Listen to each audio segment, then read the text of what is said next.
My children said, do not do that, so. In a feedback survey when I was director of admissions, some parent whose child chose another school with a stiff-lipped headmaster once wrote that John Downs was part admissions director and part daytime TV host.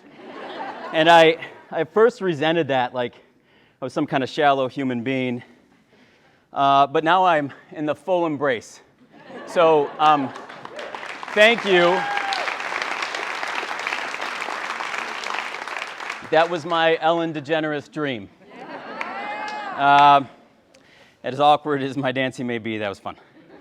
So I actually threaten my children as well that I will have entrance music and a dance with every parent-teacher conference that I ever go to. And the other threat is that I'll wear a sweatshirt with their mug shots that says, "Proud Dad?" The punctuation is key on that sweatshirt. So it's really good to be with all of you. I missed it. I mean it. I do not love the word hate, but I do not like Zoom. So thank you for making every effort to be with us, to support your children, and to build an even stronger relationship with Millbrook. Before I share some remarks, I want to get a little sense of the room, and I want to share with you the most fascinating fact that I learned just last week. Did you know that diaper spelled backwards is repaid? Did you know that? It might be the best definition of karma I've ever heard. So please keep it in mind all weekend, especially when your child ignores you or feels embarrassed by your presence. I just said to Mrs. Bergreen, as John said hi, she said 0 times. And it's his birthday. So. How many parents in the room are parents of one child? Not one child at Millbrook, just you have one child. I just want you to raise hands and raise them proud, unless you don't like your child. Okay, so that's what we're dealing with. Karen Brown once wrote, "It doesn't matter how many kids you have because one will take up 100% of your time. So more can't possibly take up more than 100%. How about 2 children? Parents of 2 children. All right, that might be dominating the room.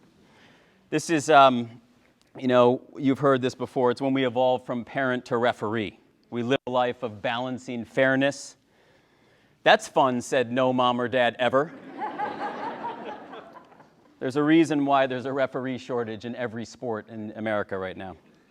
3 children in the room. So this is Aaron and me too. Wow, okay. It's from man-to-man to zone defense, as they say. A mother of 3 young ones once said to me, it's kind of like Jurassic Park. Once you have 3, they test every area of the fence to make sure that it works. And oh my gosh, the dinosaurs can open doors too. How about 4 children? Okay. Wow. I'm a fan of Jim Gaffigan. He's a relatively clean, family-style comic. He says about having a 4th child, imagine you are drowning and then somebody throws you a baby. That's you.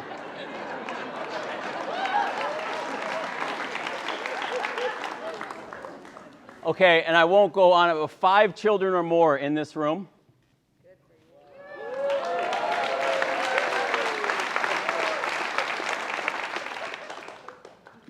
So it's good to know who you are, actually, because no one's equipped to handle questions of fairness more than you. So if you ever need, any of you in this room, need consultation on that subject matter, how to be fair to children, these are the gurus in the room. No, you don't have the answer. Okay. So on to business. The state of the school is excellent. I have ample evidence to back up that claim, but I don't want to rattle off a litany of data to substantiate it right now. In fact, I don't even want to give a state of the school address. What I'd like to do is share what I think resonated with your parents. We had a record turnout at Grandparents' Day. And what we are attempting to teach your children this year. This way, we're all on the same page, whether you like the page we're printing or not. And then I'll offer you a thought or two about what should matter on Parents' Weekend. And if we can have a little time for questions and answers, that's great. If we don't get to questions and answers, I've tried to keep my schedule clear today and tomorrow, so you can find me and ask me any question you'd like. Does that sound okay?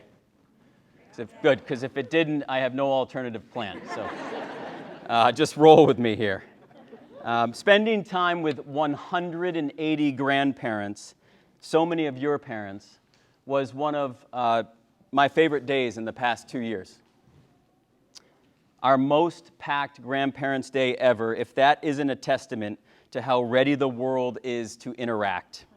The most COVID vulnerable subset of our population in this pandemic era, ready to go. Your parents were and are filled with so much joy. We had some good laughs at your expense. When I said the reason grandparents and grandchildren have such great relationships is because they share a common enemy, they loved it.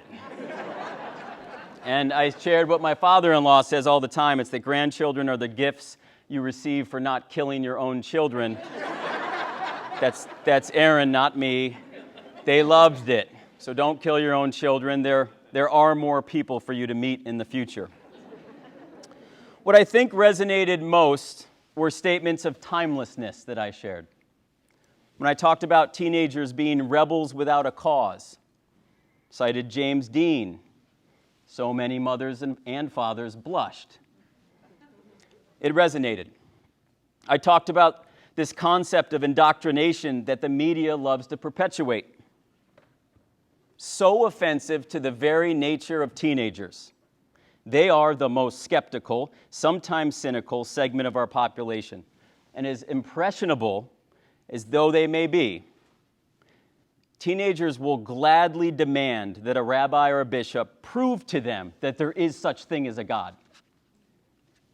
In a world that seems to scrutinize content, I urge us to remember the two most important elements of high school: skill and inspiration.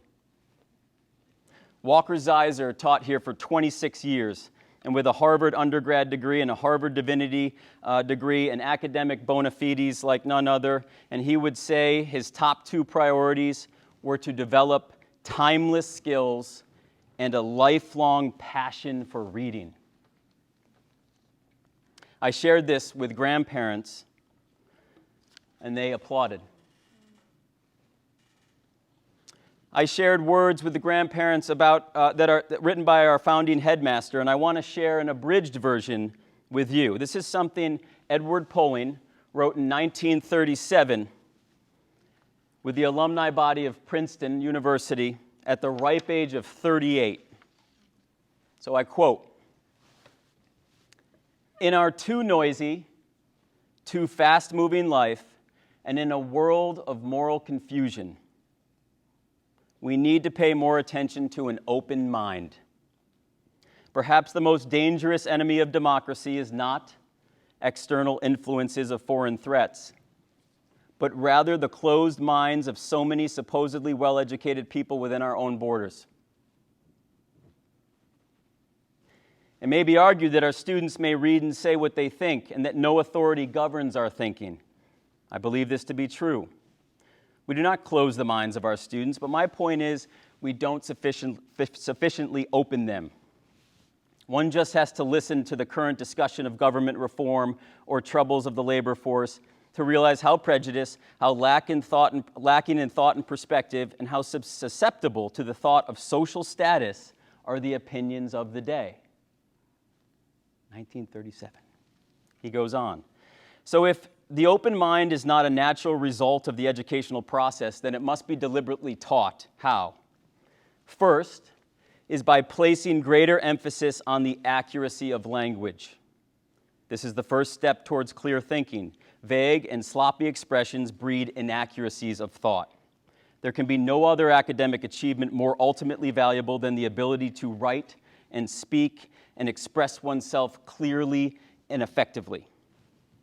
The second way to foster the habit of an open mind is to show students how to obtain information and how to evaluate the dependability of its source. The fact that we adults tend to base our opinions on what we read in the newspaper or magazine, usually chosen because it represents our own predispositions. The fact that unconsciously we give credence to the validity of human utterances just because they come over us like magic waves of ether seems to me to be convincing evidence of the need for leading students to the most reliable sources of information, for suggesting to them different points of view, and for giving them the habit of deferred judgment. Otherwise, we'll turn into a generation of robots following popular prejudices and misinformation.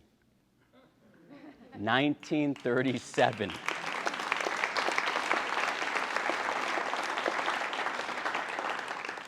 A third method of teaching conducive to open-mindedness is to approach a subject in the spirit of group inquiry, when class meeting ceases to be merely a passive experience and takes on the nature of a project, when students attack it cooperatively, then education is direct preparation for democracy. The teacher no longer sits in judgment of her pupils. She comes down off the dais and joins them in the arena of learning. She would rather lead than dominate discussion. Open-mindedness is therefore much like social responsibility. It is an attitude that simply does not happen. It must be deliberately nurtured. Unquote. So Edward Poling, 1937. Isn't it remarkable how relevant these words are today? While remaining apolitical, without proselytizing his own point of view about the challenges of the time, he simply and eloquently suggests 3 ways to open minds, that is, solutions for having closed minds, which he saw as a great threat to democracy. And you think about that context. This is in the 6th year of this school's existence. America's clawing its way out of the Great Depression. Hitler, Mussolini, Stalin gaining power that was increasingly threatening to the world, and yet Mr. Poling and Millbrook pushed forward with optimism and an open mind. As we continue to combat the unknown, and for some of us, the feeling of being alone, I too embrace optimism and an open mind. We had 180 grandparents thanking us for that perspective which we shared. Along with the question of, have things really changed that much, your parents applauded when I shared the wisdom of 3 phrases our head of 31 years, Drew Casertano, shared at Parents' Weekend back in 2016. This was the most responded to parent talk that he had in 31 years, so of course I'm going to lift it right now. 3 phrases. You can do this. Give it time. It will work out. Those phrases can sound dismissive or even like a stalling tactic, but they're not. They are personal. You can do this. They're filled with wisdom, of patience and delayed gratification. Give it time. And they're encouraging and optimistic. It will work out. So that's a snippet of what I think resonated with the generation above you, your parents. I've said a lot of things to your children this year. Who knows what resonates? Seriously, the scary thing about education is that sometimes we cannot see the results for years and decades. I'll give you an example that's fascinating to me.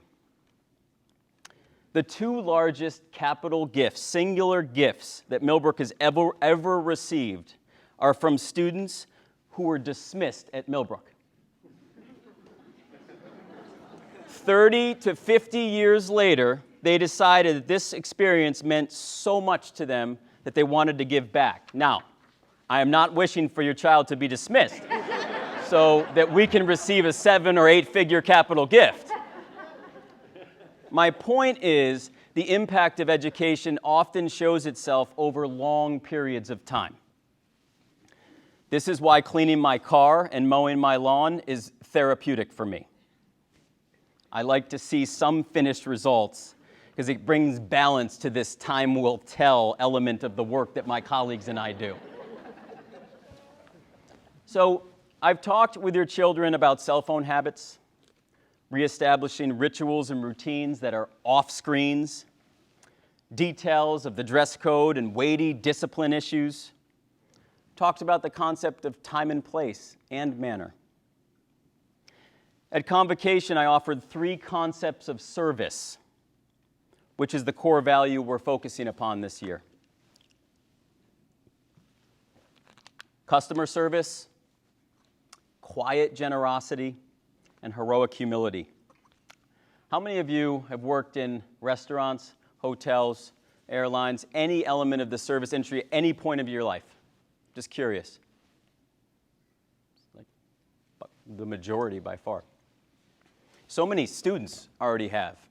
And I applaud you parents for that. I challenge them to say, try to do that before you turn 25. There are so many phenomenal life lessons and transferable skills that come from the service industry. Kate Baker teaches many of your children math here, and she also works in a family restaurant on Lake George over the summer. Here's what she shared with us about working in a restaurant. Apologies and thank yous are for free. We can apologize for the long wait, the lack of staffing, the weather, whatever. We can say thank you for someone's patience, kindness, understanding, patronage. Those apologies and expressions of appreciation, they don't cost a penny.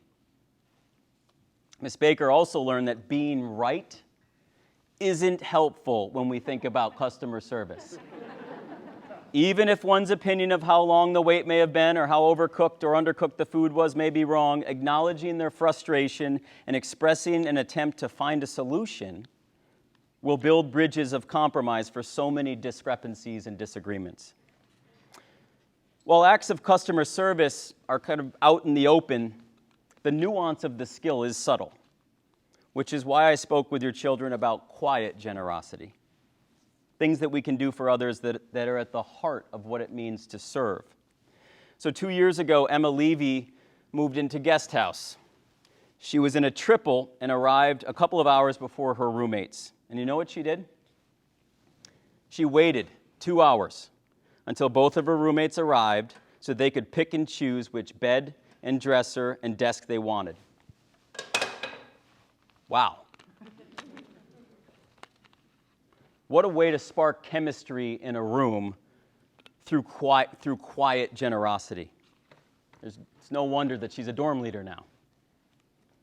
Finally, I think it's important for your children and all of us to always remember that service doesn't mean anything unless those who need it are willing to accept it. So Mr. Tom taught me this phrase, heroic humility, which is the acceptance of help.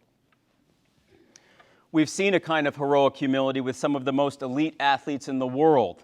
Michael Phelps, Simone Biles, Naomi Osaka come to mind. All have been the absolute best on the planet at what they do, and all 3 have led with heroic humility, choosing not to sweep their personal struggles under the rug, but rather to say, I need help, and I will accept help. I have to imagine that strength of personality, willpower, and ego aided in the titles and accomplishments of all 3 of these athletes, and yet all 3 have also publicly let go of their egos in an effort to offer the world lessons in heroic humility. So that's what I'm discussing with your children, and I plan to review and review and review and review throughout the year. So what matters most for you in the next 24 hours?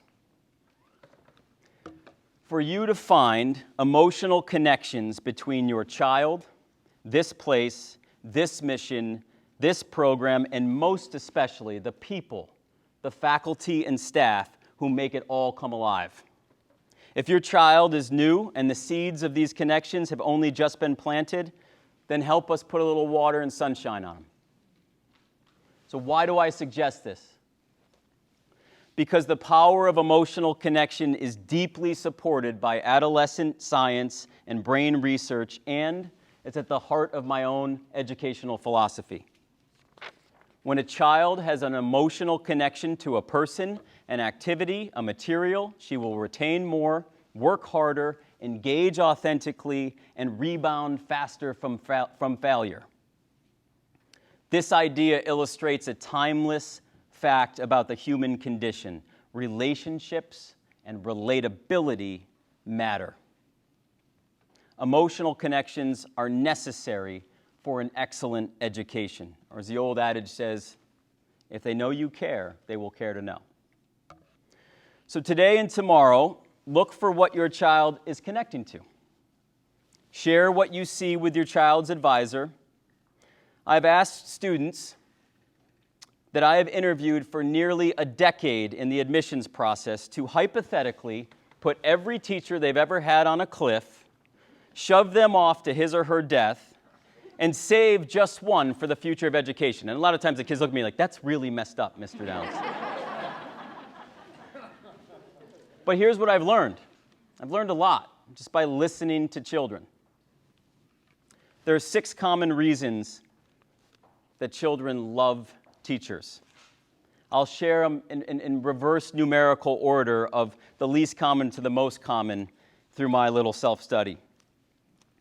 Why teachers are excellent. Number 6, students can identify concrete, measurable skills that they have gained as a direct result of having had that teacher. 5, the teacher has extremely high expectations. He or she is tough. And when you earn a mark, you really earn it. 4, the teacher is unreasonably passionate about his or her respective discipline, perhaps even obsessed or crazy about it. Assignments are often creative, they feel special, they certainly feel meaningful, and absolutely necessary. 3, the student perceives the teacher as fair. The teacher cares deeply and equally about all of the students in the room. 2, the teacher is funny. He or she makes it fun.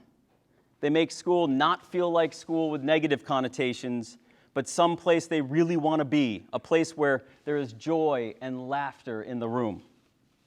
And number 1, the student feels understood and supported, even on a personal level.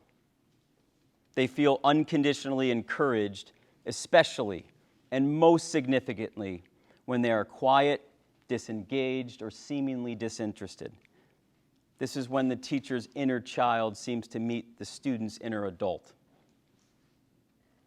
So parenting is hard. Someone once said to me, it's the first 40 years of parenting that are the hardest. Awesome.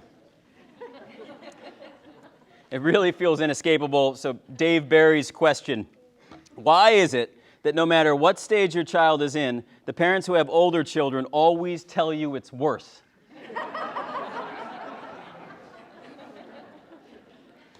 So what I'm suggesting to you is an answer to why you have partnered with Millbrook. The more your children and our students can be seen through a variety of lenses by a variety of adults, and likewise, they see adults through a variety of lenses, the better the probability of our students finding an emotional connection that will lead them to the very best versions of themselves. I wish every child may not have just one, but a team, if not an army, of truly transformative teachers who can help them unlock every bit of potential they have. Yet, as Fred Rogers professed, it can't just be about potential. Mr. Rogers said, "I don't think anyone can grow unless he is loved exactly as he is now, appreciated for what he is rather than what he will be." This fundamental understanding between teacher and student and adult and child is the key to healthy growth in children, and precisely what I believe you will find as you engage with my colleagues today, tomorrow, and for as long as your child is at Millbrook. So welcome back. So many of you haven't been in our buildings for 18 months. And I mean it when I say my colleagues and I are so happy that you're here. Thank you.